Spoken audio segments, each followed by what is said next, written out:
Chapter 22 Odds and Ends. "So, you had tea at the stone house with Lavender Lewis?" said Marilla at the breakfast table next morning. "What is she like now? It's been over 15 years since I saw her last.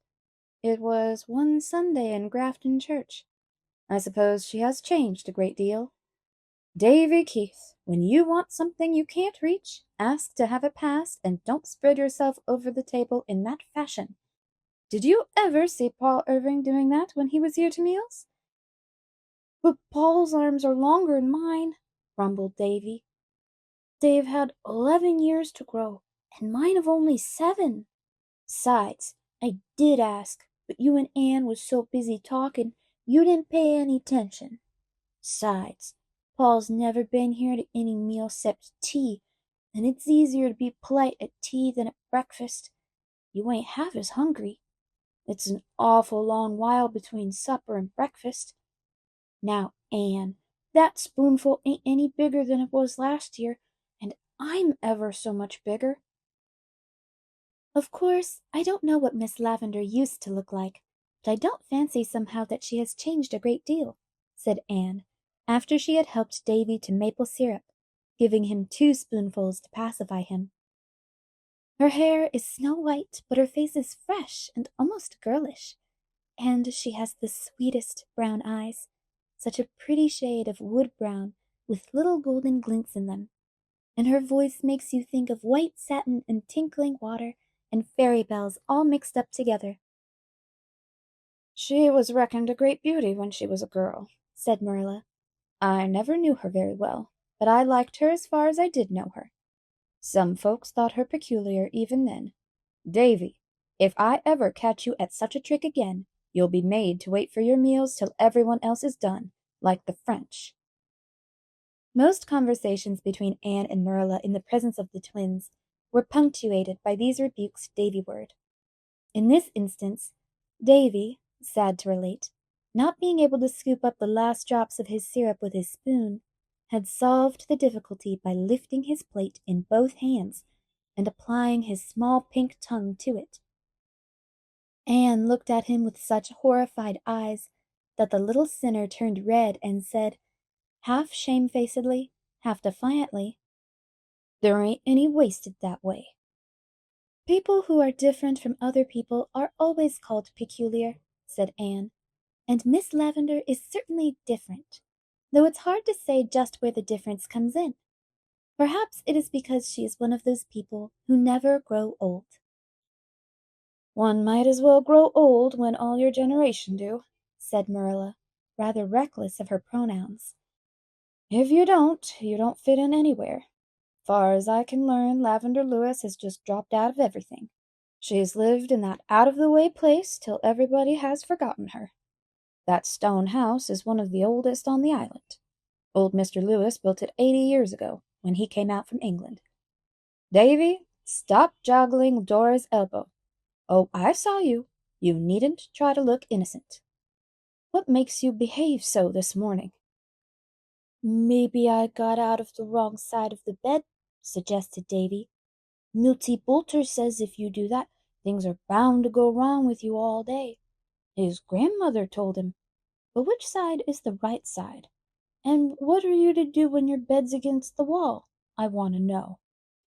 "I've always wondered what went wrong between Stephen Irving and Lavender Lewis," continued Marilla, ignoring Davy. "They were certainly engaged 25 years ago, and then all at once it was broken off. I don't know what the trouble was, but it must have been something terrible, for he went away to the States and never come home since." "Perhaps it was nothing very dreadful after all. I think the little things in life often make more trouble than the big things," said Anne, with one of those flashes of insight which experience could not have bettered. "Marilla, please don't say anything about my being at Miss Lavendar's to Mrs. Lynde. She'll be sure to ask 100 questions, and somehow I wouldn't like it. Nor Miss Lavendar either, if she knew, I feel sure." "I dare say Rachel would be curious," admitted Marilla, "though she hasn't had as much time as she used to for looking after other people's affairs. She is tied home now on account of Thomas. and she's feeling pretty downhearted, for I think she's beginning to lose hope of his ever getting better. Rachel will be left pretty lonely if anything happens to him, with all her children settled out west, except Eliza in town, and she doesn't like her husband."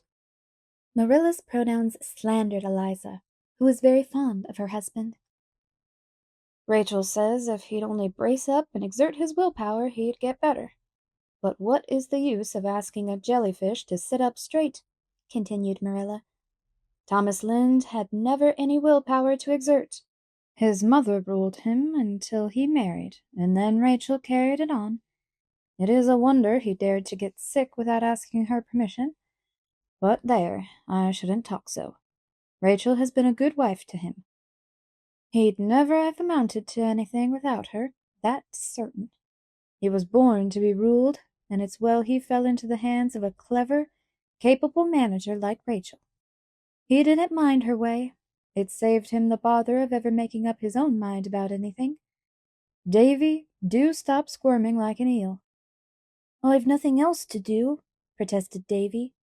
"I can't eat any more, and it's no fun watching you and Anne eat." "Well, you and Dora go out and give the hens their wheat," said Marilla. "And don't you try to pull any more feathers out of the white rooster's tail either." "I wanted some feathers for an Injun headdress," said Davy sulkily. "Milty Boulter has got a dandy one, made out of the feathers his mother gave him when she killed their old white gobbler. You might let me have some. That rooster's got ever so many more'n he wants." "You may have the old feather duster in the garret," said Anne, "and I'll dye them green and red and yellow for you." "You do spoil that boy dreadfully," said Marilla, when Davy, with a radiant face, had followed prim Dora out. Marilla's education had made great strides in the past 6 years, but she had not yet been able to rid herself of the idea that it was very bad for a child to have too many of its wishes indulged. "All of the boys in his class have Indian headdresses, and Davy wants one too," said Anne. "I know how it feels. I'll never forget how I used to long for puffed sleeves when all the other girls had them. And Davy isn't being spoiled. He is improving every day. Think what a difference there is in him since he came here a year ago." "He certainly doesn't get into as much mischief since he began to go to school," acknowledged Marilla. "I suppose he works off the tendency with the other boys. But it's a wonder to me that we haven't heard from Richard Keith before this. Never a word since last May." "I'll be afraid to hear from him," sighed Anne, beginning to clear away the dishes. "If a letter should come, I'd dread opening it, for fear it would tell us to send the twins to him." A month later a letter did come, but it was not from Richard Keith. A friend of his wrote to say that Richard Keith had died of consumption a fortnight previously. The writer of the letter was the executor of his will, and by that will the sum of $2,000 was left to Miss Marilla Cuthbert, in trust for David and Dora Keith, until they came of age or married. In the meantime the interest was to be used for their maintenance. "It seems dreadful to be glad of anything in connection with a death," said Anne soberly. "I'm very sorry for poor Mr. Keith, but I am glad we can keep the twins." "It's a very good thing about the money," said Marilla practically. "I wanted to keep them, but I didn't really see how I could afford to do it, especially when they grew older. The rent of the farm doesn't do any more than keep the house, and I was bound that not a cent of your money should be spent on them. You do far too much for them as it is. Dora didn't need that new hat you bought her, any more than a cat needs 2 tails. But now the way is made clear and they are provided for." Davy and Dora were delighted when they heard they were to live at Green Gables, for good. The death of an uncle whom they had never seen could not weigh a moment in the balance against that. But Dora had one misgiving. "Was Uncle Richard buried?" she whispered to Anne. "Yes, dear, of course. He isn't like Mirabel Cotton's uncle, is he?" in a still more agitated whisper. "He won't walk about houses after being buried, will he, Anne?"